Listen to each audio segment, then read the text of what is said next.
Have 1 o'clock. Everybody got 1 o'clock? Well, welcome to Antietam National Battlefield.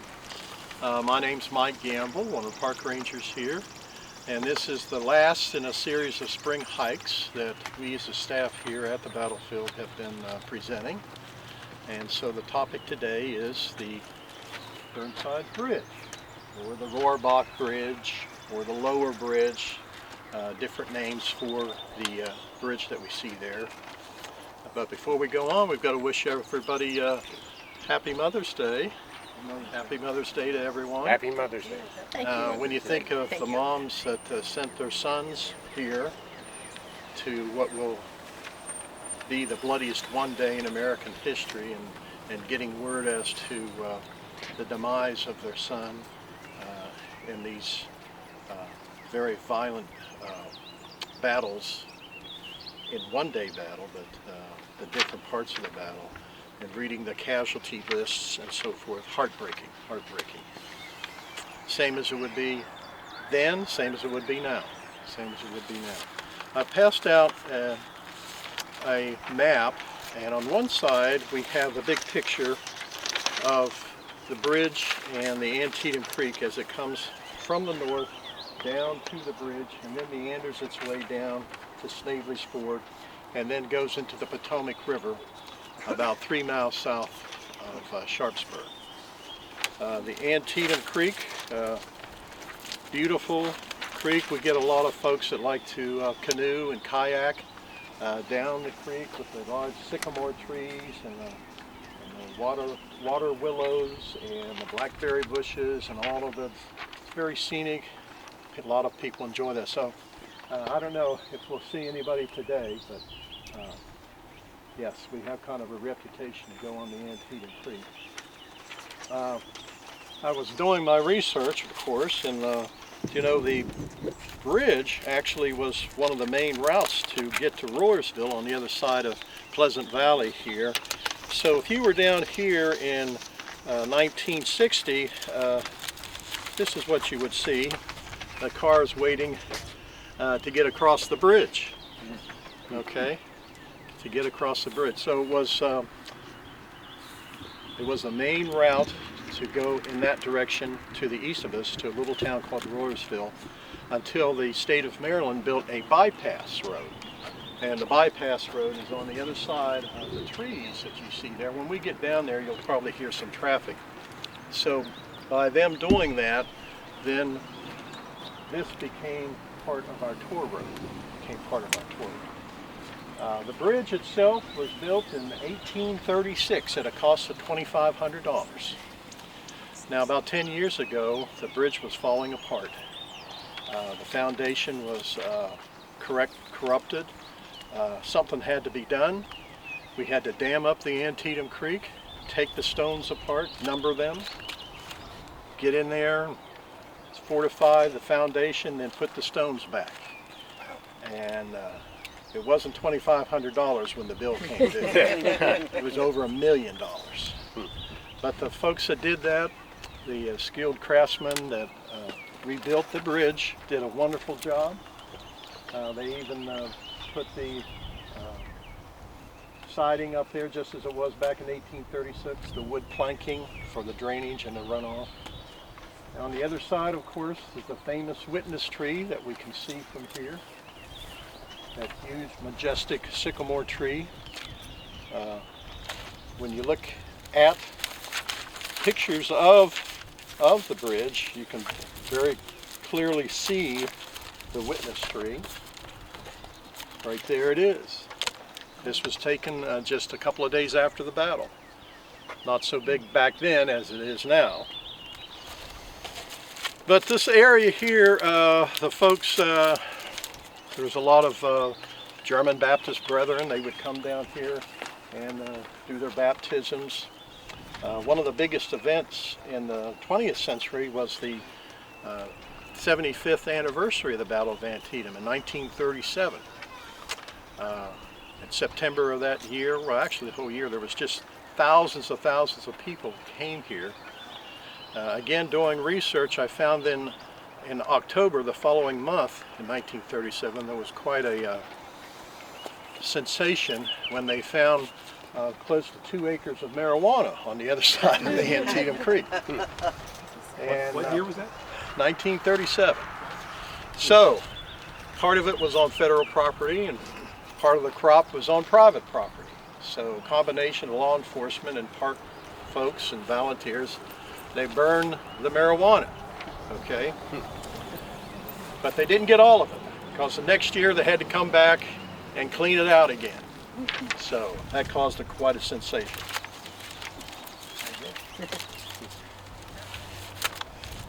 Fishing, again, was very popular here. It got so popular that there was some legislation to prevent people from going down there with baskets and nets, because it was famous for the catfish and the different types of, types of fish that were there. So they only allowed, getting your pole out and getting your bait.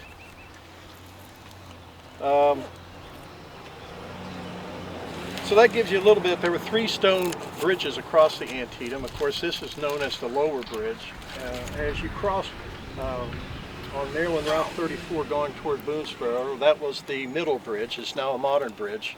The original bridge was destroyed by a flood back in the 1880s. The upper bridge, still used by vehicular traffic near up there where the Union First Corps came into the battle. And so some of you probably have used that bridge up there to the north of us here.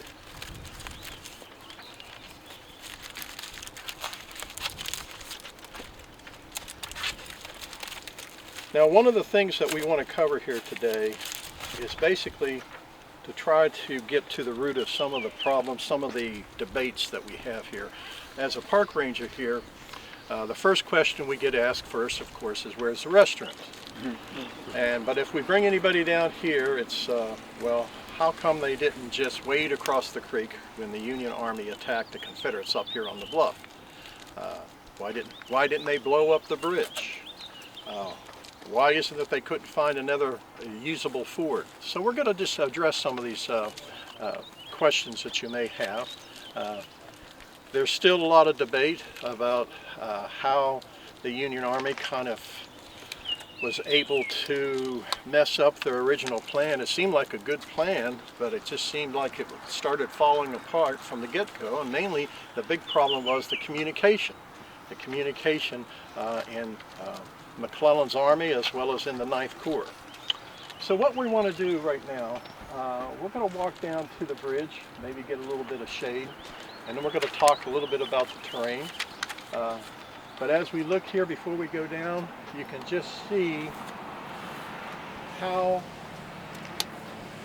great this was, the defensive situation, the defense of the sunken road bay made by the Confederate Army. The Confederate Army on the morning of this battle had 2 Confederate divisions down here, close to 8,000 men. They knew that that was a choke point. They knew that the Union Army, in order to get across the Antietam Creek to attack them, they were going to use that bridge or another ford called Snavely's Ford. So on the morning of this battle, they had 1 division up here, David R. Jones's division, and then down close to Snavely's Ford, they had John Walker's division. They also had artillery up here on the high ground. As you go in this direction towards Sharpsburg, you're going up in elevation. One thing, you see a lot of trees around here now. There weren't a lot of trees in this area right here. In order to fire an artillery round, you had to see your target. You had to see what you were firing at. There was no forward observer giving commands on a radio back in 1862. But because they could see quite a number of targets from the high ground, they'll have 2 batteries of artillery up here on this ridge, about 200 yards to the west of us here, and also a battery up in this area here on the high ground. So they have their artillery, they have 2 divisions, they're ready to anticipate the Union 9th Corps that had close to 13,000 men. They anticipate there's going to be a lot of action here. So let's walk on down to the bridge and we'll continue down there.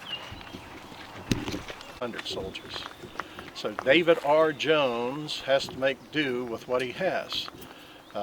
He's a West Point graduate, 39 years old, South Carolinian. Neighbor Jones, that was his nickname. He will devise what will be known as a defense in depth.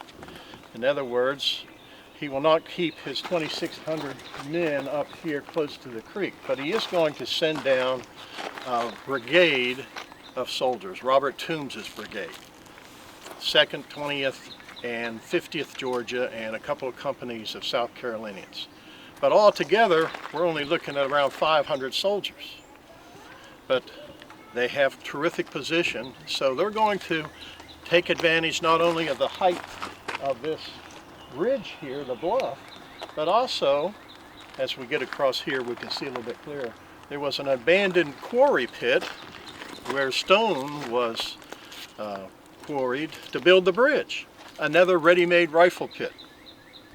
So they didn't have to do any entrenching. They had a pit just like the sunken road was a ready-made rifle pit. And also there was a stone wall up there a little bit further to the south. So they had a good defensive position, but we're going to go over what their orders were when we get across here, across the creek here. So some folks will say, well, this is kind of like you're going to attack the castle. There's the drawbridge, there's the creek is the moat, and up here are the castle up here on top of the hill. And there's some truth to that. All right, let's get across the bridge, find some shade. Jones.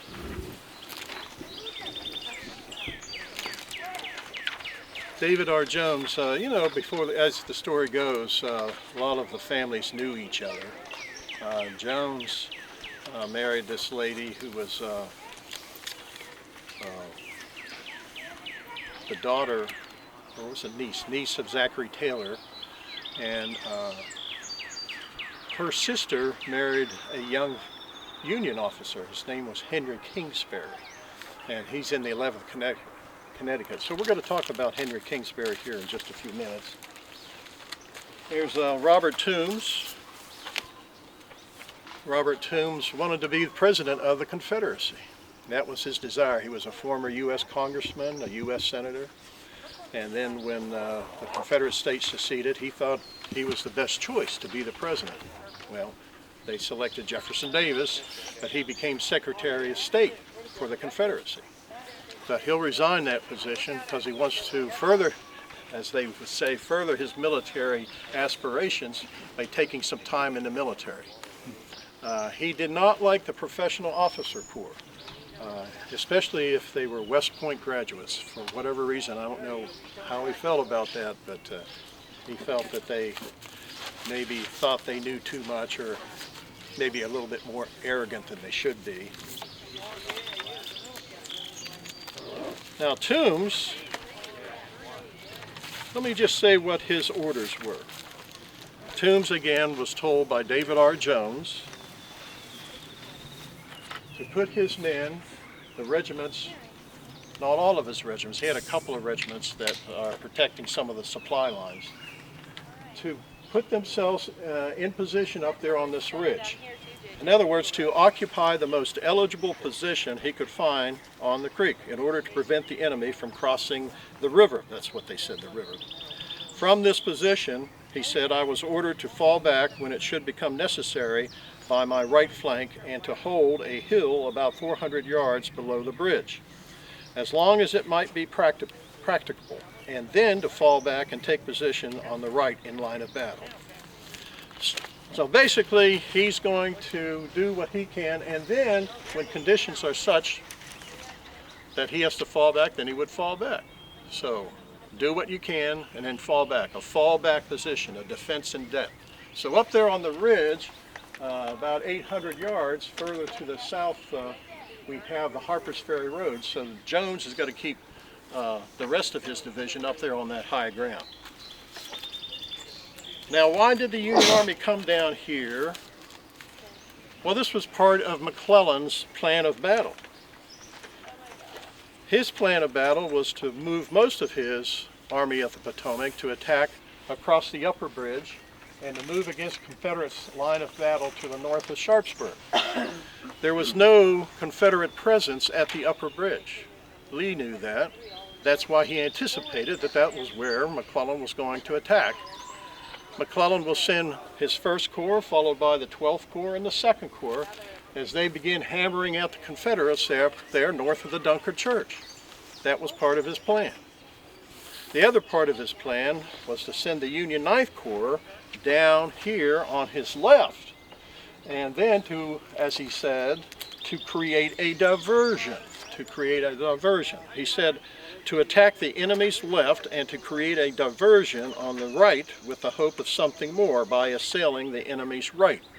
So in other words, attack here, the 9th Corps, wait for your orders, and then begin maneuvering in your line, in your battle plan, to create a diversion. But the main effort was going to be up there to the north. So hopefully it was thinking this would draw some of the strength away from the Confederates up there near the Dunkard Church and the cornfield and to the north of Sharpsburg. Now Burnside, of course, commanding the 9th Corps, Burnside, Ambrose Burnside. He and Mack, Mack and Byrne, they were best of friends. They'd gone to West Point together. Burnside, a brilliant general, had invented the Burnside carbine.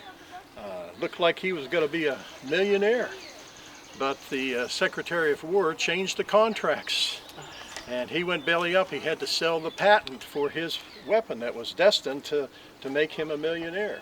So who did he rely on when he was in such bad shape? He's got to rely on McClellan.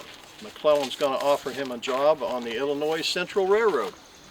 And so when things got rough, you go to your friends, and that's basically what Burnside did. He went to McClellan. But McClellan and Mack are having some problems. After the Battle of South Mountain, September the 14th, up there, just to the east of us there, the Confederates have been pushed off of that high ground. It's an overwhelming victory for the Union Army. On the 15th, orders were sent out to pursue the Confederates as they began crossing into Sharpsburg. But the 9th Corps lagged behind, and to such a degree that McClellan will send a letter that was on the verge of a letter of reprimand. You must describe to me why you, General, were so slow in getting your men on the march. And here they are, best of friends, and here McClellan's letting him have it. So then, to top that, McClellan has taken away the 1st Corps from the wing command that Burnside had commanded. The 1st and the 9th Corps were under his direct command. He was a wing commander. In the Battle of South Mountain, Jesse Reno, who commanded the 9th Corps, was killed. And then this junior officer, 33-year-old general by the name of Cox, takes command. So, well, the wing command system is no longer, but Burnside still feels that he's commanding both the 1st and the 9th Corps, when he, in reality, is not. He is not commanding 2 Union Corps, but he won't admit it. So, he gives to Cox, Jacob Cox, word that he is commanding the 9th Corps. He's commanding the 9th Corps, and so Burnside's actually commanding nothing. But he says to Jacob Cox, you can use my staff. So when we see the 9th Corps go into battle here, we actually have 2 commanding generals. Orders would come in, and would go to Burnside. Cox is right there.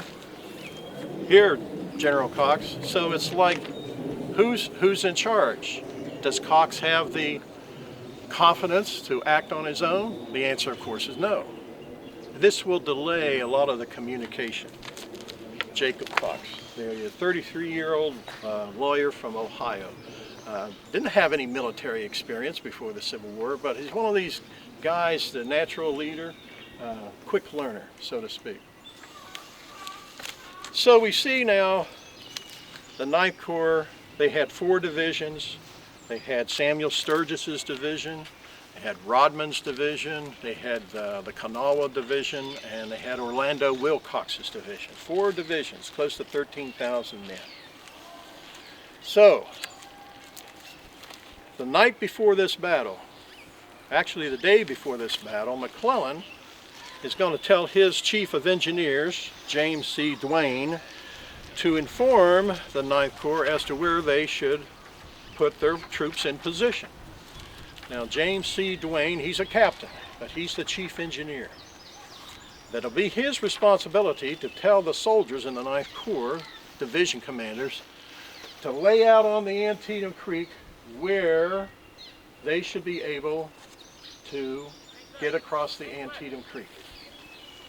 Now, it had been raining the week before this battle. The depth of the Antietam Creek was about 3 to 4 feet deep. There were some places that were 6 feet deep, but on the average about 3 feet deep. James C. Duane had written the manual for engineers on how to choose crossing a creek or a river. But the instructions were not under being fired upon by artillery fire and rifle fire. So certain conditions had to be in place to choose where you could ford. Now Burnside has a good plan. The plan, when he sees this defense up here, I mean, I can't think of any other place on the battlefield that has such a strong defense here. Well, the best thing to do in his thinking is to look at a flanking attack. And the flanking attack involved going down the Antietam Creek to find a place where you could get across and then come up around the Confederates up there on the high ground. They don't know, the Union Army doesn't know there's only 500 up there. But 500 soldiers can put out a lot of bullets. You figure a soldier can fire 3 bullets every minute, right? So you got 1,500 soldiers, you could be having like 1,200 bullets every minute. They could put out a lot of firepower. And when they put their men in place up there on the ridge, some of them go into that abandoned quarry pit. Some are behind stone walls, some of them are down here close to the creek, and some of them are up there in the trees. They climbed up the trees. So it's up to Duane to tell the divisions where to get across the Antietam Creek. So he'll send staff officers from his headquarters to inform the division that's going down the creek to get across where they should be the night before to get ready and then go across the Antietam Creek at a ford. Rodman, Isaac P. Rodman, will be the division commander given the assignment to go around the Confederate defense up there, to flank them. Now, the night before the battle, Rodman's division is up here on the high ground. When you look at where we're at here, we've got the Antietam Creek, and then we have high ground on this side, and we have high ground on this side. Well, on the other side, it's all been cultivated. There's plowed fields. The farmers here, they're not saving trees. They want to plant corn, wheat, barley, oats. They want to run their cattle, whatnot. It's bare. But up there on the high ground, Rodman will place his men in position. He's been told about a mile down the creek, that's where you'll find the ford. Now, did he go down to check it out the night before the battle? The answer is no, he did not. Did he send any of his soldiers, any of his men, to go and have maybe an advance party to check out the terrain? The answer is no. So the morning arrives. Do you know why? Well, that's a good question. He's relying on these engineers from headquarters, chief. They must know what they're doing, right? So that's, now, if you were in charge, I think you would do that. You would send some of your men. When I was in the Army, we had what was called an advance party, and we'd have, in artillery, we'd send somebody down to check out locations, and then we would move when we came into position, as we would move our artillery. But here, you don't see these lessons learned. But they had, in their tactical doctrine, they did have scouts, they had reconnaissance, they had cavalry. Behind the middle bridge was Alfred Pleasanton and the Union 5th Corps, and all of the the cavalry, Union cavalry, was there in one place.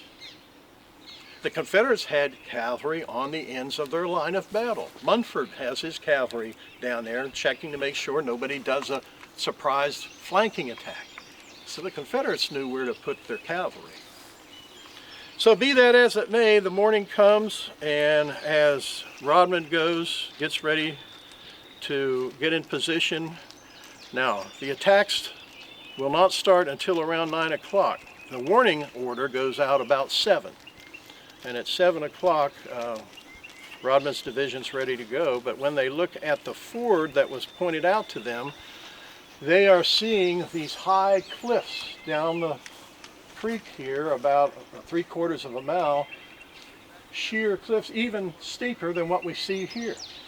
And up there on top of the ridge, overlooking the Antietam Creek, were the soldiers from the 50th Georgia, taking pot shots at anybody trying to snoop around to look at, where to get across the Antietam Creek. Well, Rodman quickly comes in his thinking that I can't get my division across here. Because if you get across, you have to have room to disperse. And when these soldiers are in the middle of water, how are they going to keep these paper cartridges dry? How are they going to keep their powder dry? They can't do it. If you're in the middle of a creek that's 4 feet deep, you are likely to be killed very quickly because you can't return any fire. And also, the bottom of the creek, this is not like nice smooth rock, and even if it were, what kind of shoes are these soldiers wearing? Very smooth brogans. So, and also you have to think about how swift the water is. In the Civil War, and this is the other thing people will bring up, and we'll see this later here, but soldiers acted in regards to attacking the enemy as members of a formation, as grouping their rifles together. There's not this Indian behind the tree kind of doctrine that's taught to these soldiers. Now, some of the skirmishers were actually trained to do that, but if you're moving large numbers of soldiers, you have to move toward the enemy with support on your left and support on your right. So, we see now Rodman decides he has to find another place, and he will find that that place will be Snavely's Ford, which is another mile down the creek. But in order to get that, his men cannot just kind of move alongside the creek. They have to find an indirect way to get there. So it will take much longer than anticipated for Rodman to get in position to do the flanking attack as they come around the high ground there. Now, George Crook commanded a brigade in the Kanawha Division. There he is, later to be in the 7th Cavalry and famous for the Indian campaigns that he was involved with George Armstrong Custer. Now, George Crook commanded the 11th Ohio, the 28th Ohio, and the 36th Ohio. He had sent a company of skirmishers, 2 companies, F and I, coming across the top of this hill to check out where the Confederates were. That made sense. Send your skirmishers out. When they receive fire, they skedaddle back up to the top of the hill.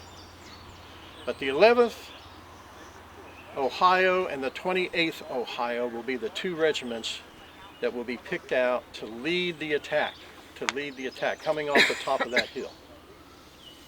They're going to be supported by a regiment, the 11th Connecticut, commanded by Henry Kingsbury. Kingsbury was in Harlan's brigade. He's brought out from his position near the Rohrbach farm, which is less than a mile in this direction to our northeast here. So we're going to walk down here and we're going to figure out what's going to happen next when Kingsbury brings in his 11th Connecticut. So when they get set up here, we're going to go down in this direction here. The 11th Connecticut, Henry Kingsbury, his wife, and David R. Jones's wife were sisters. So they knew each other very well.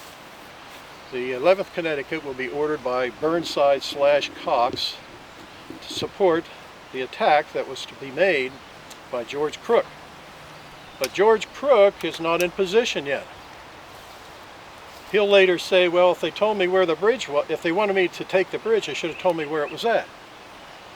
So there's a lot of this communication problems going on, but the 11th Connecticut goes into the attack.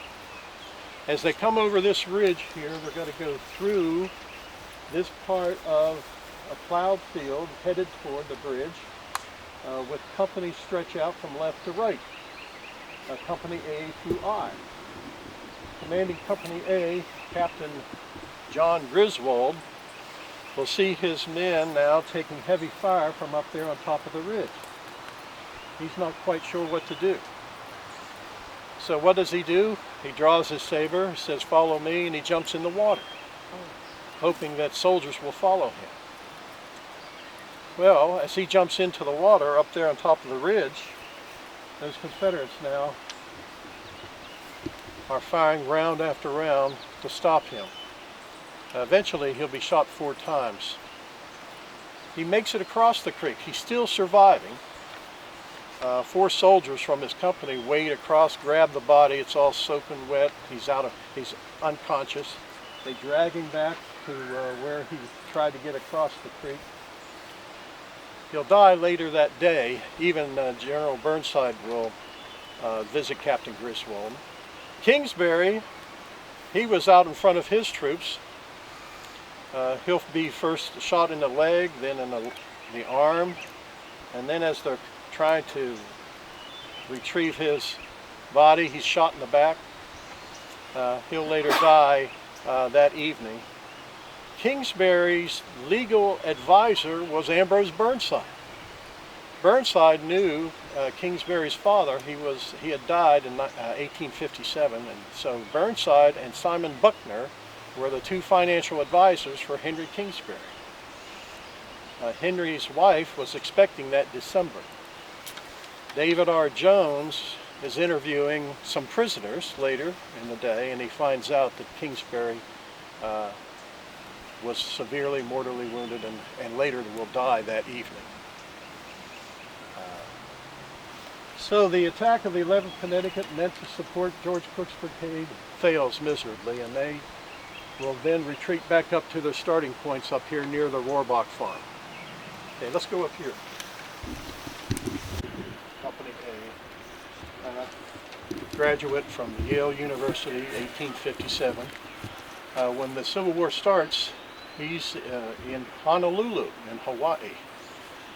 And when he gets word of that war's beginning, he gets on a boat, comes back, enlists, and then he becomes a captain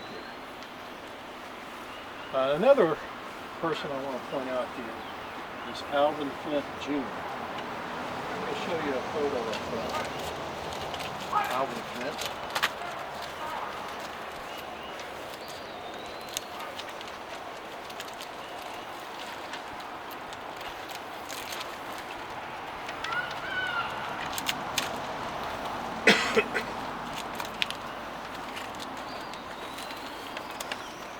By the way, there's Henry Kingsbury in his West Point uniform. So why are these people on this monument? Their names? Well, they were killed in the action down here. Okay.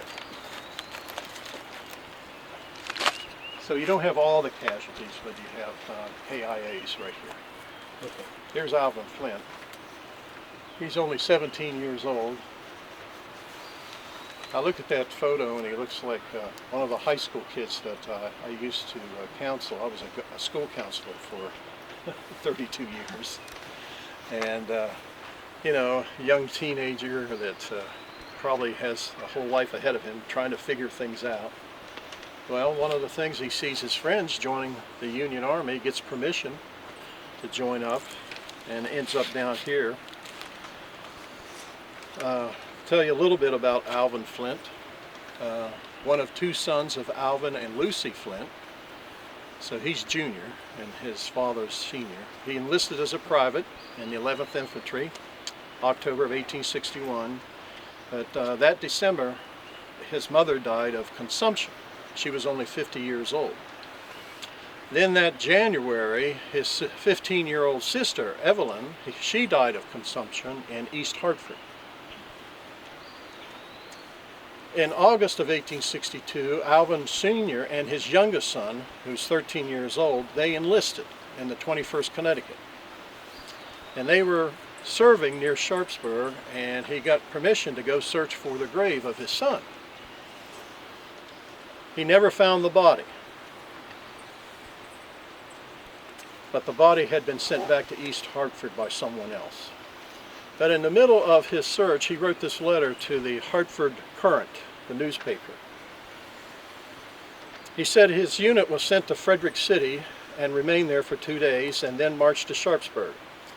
He said, we arrived Saturday night near what I call Antietam, where my boy was brutally murdered by a band of midnight assassins.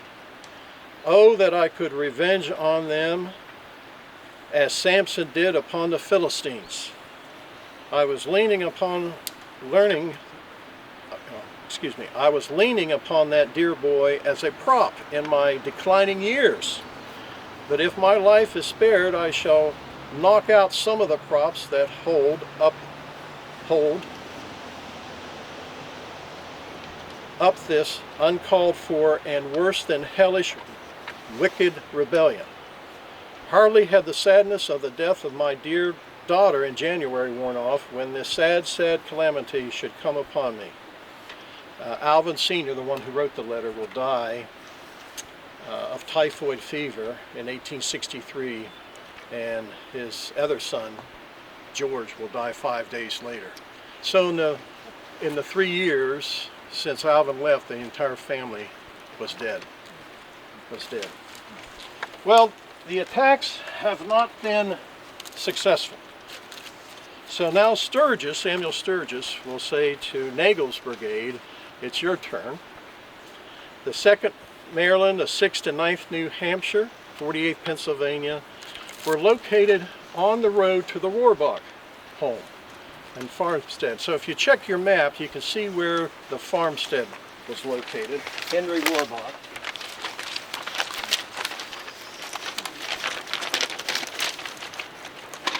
So if you come over here,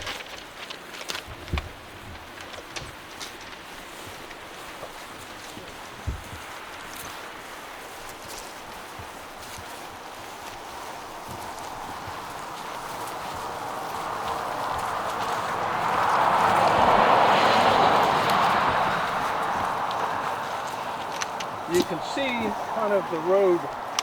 This, of course, is the bypass. But over here, where the mailbox is, would be the first road toward the Rohrbach farmstead and barn. About a half a mile up the road there. That'll be Burnside's headquarters. Anything still standing? Yes. Oh, okay. Yeah, it's privately owned. It's actually owned, I don't know if he's retired or not. He was a park ranger at Harper's Ferry. Oh. So we can't take groups up there. But as you can see, the road going up there, that was the only place really that Burnside would have any safety for his troops. Back here to get organized and so forth. So James Noggle will now be given a chance to get his star, or at least one of his regiment, I should say, to get his star. He goes to the 6th New Hampshire and says to the 6th New Hampshire, you're going to lead this attack. We're heading for the bridge. And the commanding officer of the 6th New Hampshire says, I don't think we can do it. So I didn't realize they could just say, no, I don't think we can do it. I thought Politely declined. he would say, yes, sir, thank you for the opportunity. No. So then he goes to the 2nd Maryland. And the 2nd Maryland, commanded by Jacob Duryea, says, yes, sir, I'll lead the way. So the 2nd Maryland, followed by the 6th, followed by the 9th New Hampshire, will begin moving from their area right here, in this area here near the Rohrbach farm. And as they come, they're going to come down across this road here, and they're going to make their way up toward the bridge. Raining down on them will be soldiers in the 50th Georgia, then the 20th Georgia, the 2nd Georgia. They're like ducks in a shooting gallery. Close to 40% casualties within the first 20 minutes of their attack heading up toward the bridge, and we can clearly see from here. They were supposed to get supporting fire from the soldiers up here on the high ground, but they don't get within 200 feet of the bridge until they have to retreat backwards. Something else here I wanted to share with you here.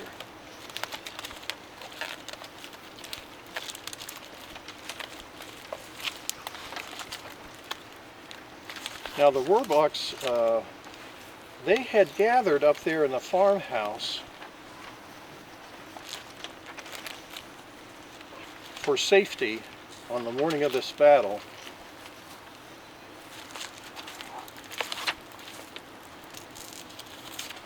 I'm going to lift that in my, hold on a second here.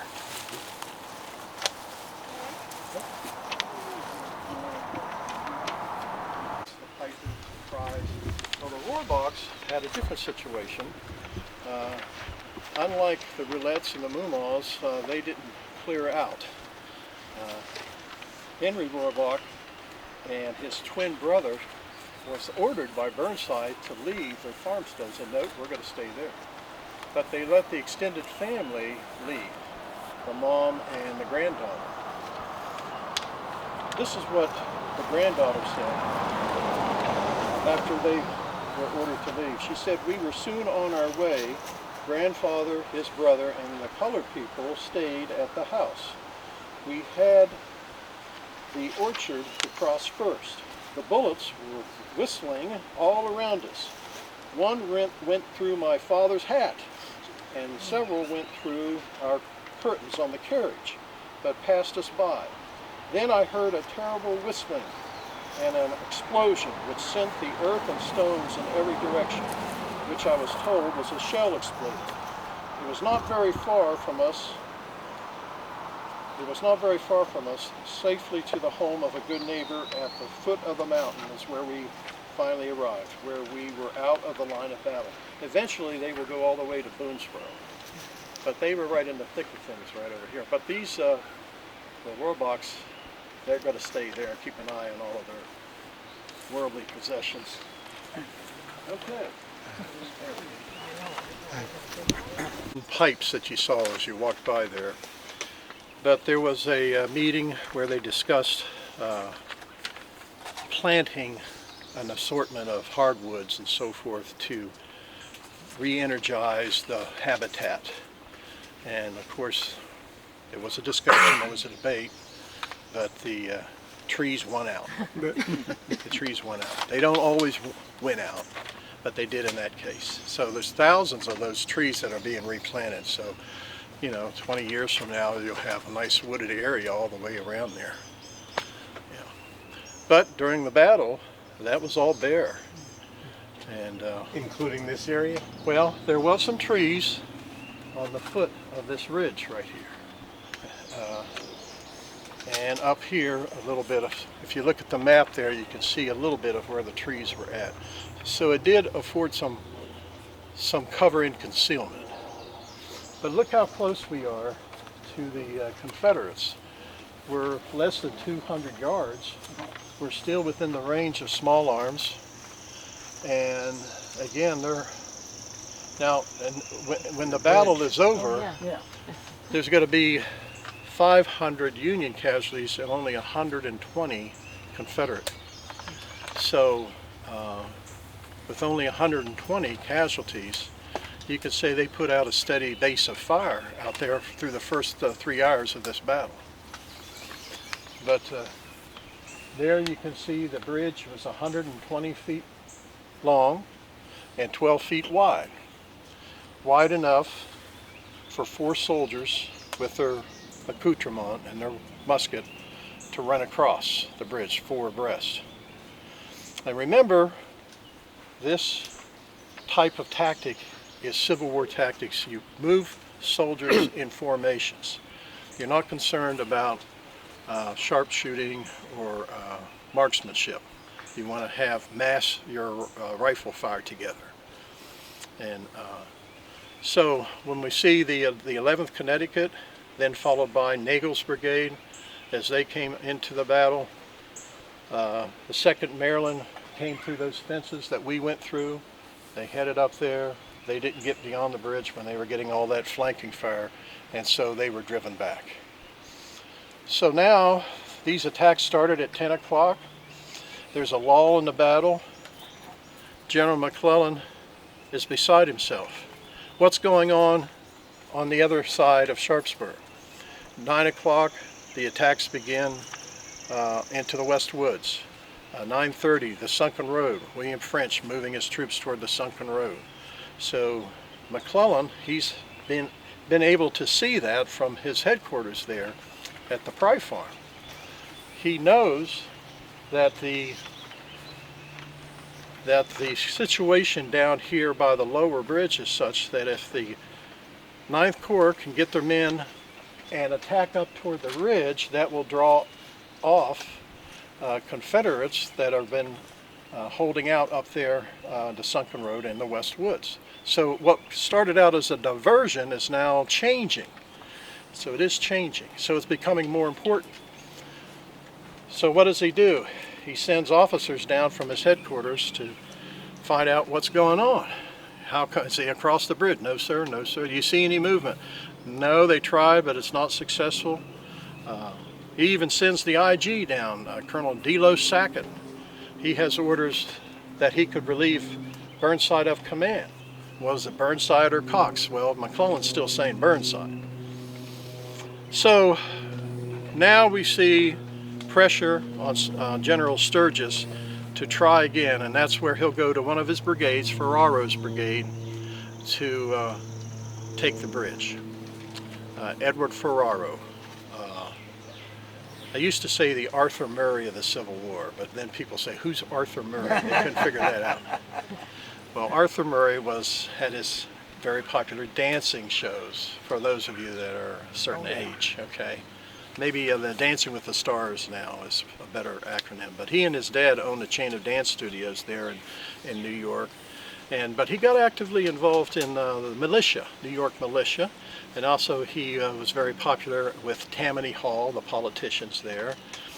And so the Civil War begins, and he helped raise the 51st New York, and then he becomes a brigade commander. So he's got the 51st Pennsylvania and the 51st New York being given orders to take the bridge. So the 51st Pennsylvania, John Hartranft, very capable commanding officer. After the Civil War, he'll be governor of Pennsylvania. At one time he was considered a presidential candidate, John Hartranft. Also, when you look at the scaffold where the assassins of President Lincoln are up there being ready to be hung or hanged, the officer reading the orders for the execution was John Hartranft. So he was in charge of the detail there. Kind of interesting fact. So John Hartranft with the 51st Pennsylvania, 335 soldiers in his regiment, and Robert Potter, 51st New York. He had 334. Both of them were lawyers. They were not trained military officers. So this time they're not going to try this attack coming from left to right toward the bridge. But basically they're going to be going right down through this terrain toward the bridge. The 51st Pennsylvania on the right, 51st New York on the left. As they begin moving out, up here on the high ground will be what was left of Kingsbury's brigade, what was left of the 11th Connecticut, 48th Pennsylvania up here. They have some artillery support. Simmons Kentucky Battery is up to my right, about a half a mile, they're going to be able to fire shells down the length of that field that we've been crossing. And as they begin moving toward the bridge, they see here, and you can see this on the photo, that there was a fence connecting the end of the bridge. The 51st Pennsylvania stop, they get behind the stone wall. The New Yorkers get behind the fences to the left there on the other side of the bridge. They're firing up there toward the high ground. But then they start seeing groups of Confederates now leaving the quarry pits and heading up toward the high ground. What has happened? Well, Rodman has found Stavely's Ford. He begins moving his brigade across, or his division across there. They have room to disperse. They get fired upon by the 50th Georgia, but they have them outnumbered, and so they're coming in on the flank on the other side of the Antietam Creek. And those Confederates up there, they can hear down there what's happening, and so it's time to leave, and that's what they do. So the 51st, both of them get across and they turn to the right. And then the 21st Massachusetts and then the 35th Massachusetts, they continue on across. Now the 28th Ohio, when George Crook was ordered to take the bridge, they stayed upstream there and did not get to the bridge. They said they can't do it. So we're going to head toward where they were, because they will then, this will be the time where they will actually wade across the creek and get across. They didn't come across the bridge, they did wade across. 28th Ohio. Okay, let's go in this direction. Here, being able to fire down the length toward the Confederate lines up here. So they were right over here on this end of the field. Out in the open? Yep. On the flat, I guess. Now the Confederates, they had two batteries on the high ground on the other side of the creek, but as the Confederates there at the bridge retreat, they limber up and they move out. But further to the east will be those 20-pounders that you hear about that were firing toward the southern part of the south of the Sunken Road, not too far from here. And then there was a couple of batteries up here a little bit further in that direction. About what time did they start pulling out? Well, they got across the bridge at 1 o'clock. And that's about the same time the Southerners started moving out? Yeah. So it's Yeah, 9 to 1 sort of? Yeah, they pulled back up toward the high ground to their fallback position. So it's about 4 hours? Yeah. But where we're at here, remember George Crook, the 6th Ohio, or I'm sorry, the 11th Ohio, kind of a hard luck regiment. The skirmishers had tried, a couple of companies had come down here. They got fired on from across the creek and they scurried back. And the 28th Ohio made an effort to come down toward the bridge, but when they were forced back, they didn't go directly back up to the ridge. They came up in this direction and rejoined some of the remaining of the 11th Ohio. So down here next to the creek, those that didn't make it up here to the high ground get into a firefight with the Confederates from the 20th Georgia on the other side of the creek. And they just stay here, actually, until the bridge is taken. So when the bridge is taken, then they wade across the creek. There was somewhat of a ford. They had these fords, but they were more for like cattle. They weren't used by, daily use for some of the farmers or whatnot, but they would get cattle across. So they used that ford to get across on the other side here. Okay. This is where graves were photographed by Alexander Gardner. And they were able to identify the soldiers. They were mainly from the 51st New York. So the 51st Pennsylvania, mainly because the fence was still intact there on the end of the bridge, got behind the wall and started returning fire. Now the New Yorkers, you would think that they had the worst of it. Now, I totaled up the casualties for both regiments, and the 51st Pennsylvania had more casualties. So it didn't make sense to me. But as they're firing up there, you can see very clearly where the quarry pit is. So soldiers were coming out of the quarry pit, heading up toward the top of the ridge. Coming from that direction, the lead elements of Rodman's division have arrived, and they link up with the 48th Pennsylvania that had made it across. And the Confederates now draw back to their assigned positions up on the high ground. But here's the problem. The problem is that both sides have expended so many rounds that both sides are out of ammunition. And this end of this action occurred around 1 o'clock. So for 2 hours, you see that the rest of the Ninth Corps taking their time not only to get resupplied, but to get across this bridge. Whereas before, you know, getting across the bridge, you're going to lose your life for the most part, but now you can wade across maybe the fords. You can take your time, you can do that, although it would be difficult. But for 2 hours, 2 divisions finally are ready by 3 o'clock to continue the attack against the Confederates up on the high ground on the Harper's Ferry Road. Orlando Wilcox will get his division across the creek and head up toward what is now the National Cemetery, heading toward town in that direction. Rodman will begin moving up toward the high ground. And that's where we see from 3 o'clock on to 6 o'clock, most of the action up there on that high ground. Harrison Fairchild and Rodman's division, highest percentage of casualties of any brigade in this battle. The 9th New York, 89th New York, 103rd New York, with their Zouave uniforms, become very easy targets for the Zouaves. So Zouave uniform looks like the Shriners on parade, basically. Red baggy trousers, blue short jackets, fez caps. They adopted this uniform style mainly before the Civil War because there was all this competition for militias and so forth, and it looked like, you know, esprit de corps, you know, like the Green Berets and that type of thing. These were good troops. But if you're attacking up toward a fortified position and you got red pants on and blue short jackets, and especially if you're carrying the colors, you know, your life expectancy is not too great.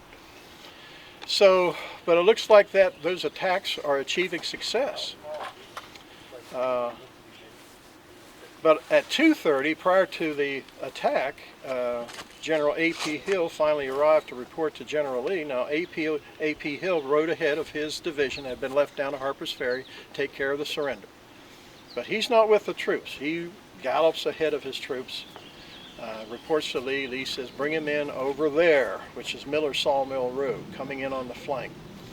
So these Confederates had been on the road for close to 17 hours. A.P. Hill, they paroled all the Union prisoners that they had captured down there, and they go into battle and push the Union soldiers back to where they started their final attack. Not to the bridge itself, but to about 300 yards further north up here where that ridge. You have 3 ridges that they had to go across to make their way up toward the high ground.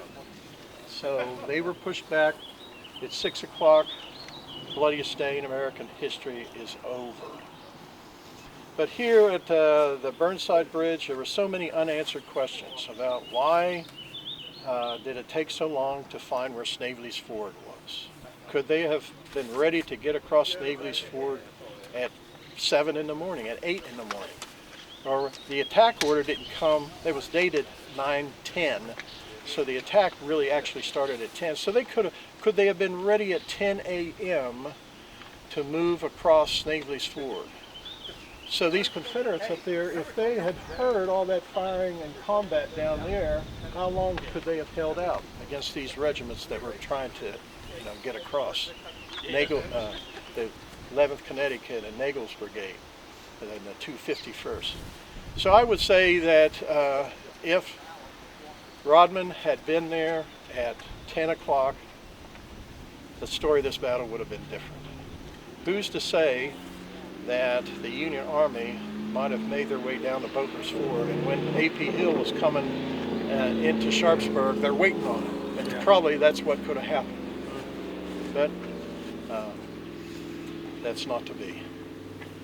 Folks, I want to thank you for joining my hike this afternoon. Beautiful weather, and I thank you for your support of the Antietam National Battlefield. We're all waiting for the new visitor center to open. I went in to take a look. It is absolutely beautiful. They have new interpretive designs. They'll have a video wall. They have a new statue that will be in front of the new visitor center. They've landscaped the sidewalk to get up to the front door such that you don't have to go straight up. You can go like that. It's much more handicap accessible. New elevator. Hopefully there won't be any sewage that will leak out into the hallway because it had been on a septic tank for 40, 50 years, you know, since 1963 on a septic tank. So we had constant problems with that. Now it's on city sewer, so we don't have to worry about that. So it's just also up in the observation room, we have this new device that will lay out the terrain and the ridges, and to get a better idea, you know, the Blue Ridge and Red Hill and the farms and everything. You can see that laid out right there in the observation room. So hopefully by August you'll see that will open to the public. Thank you so much for being here. Thank you. Thank you. Thank you very much. Mike, any idea how deep the quarry was? How much of a pit they had there? Rough idea or not? No, when you look at that, they must have enhanced the pit by bringing in some fence rails and some stone. You look at some of the photos and it looks like up on top of the ridge there's some tiled fences, and there is that stone wall up there a little bit further to my right against the ridge. But you look at the maps and Carmen has them coming all the way down to the Antietam Creek. So they had skirmish lines right over here as well. So they were up there, over here, and close to the water. But the quarry is this little, it's like a little dip. Yeah, it's not Right, so right obvious over to there, me, right but I below see where the you're looking. observation area. Yeah. Okay, yeah. And I'm assuming some of that's filled in over the years. Oh, yeah, sure. Yeah. Yeah. If we could get that mowed a little bit more, we could get a better idea. Sometimes it takes a while to get things mowed. Yeah. So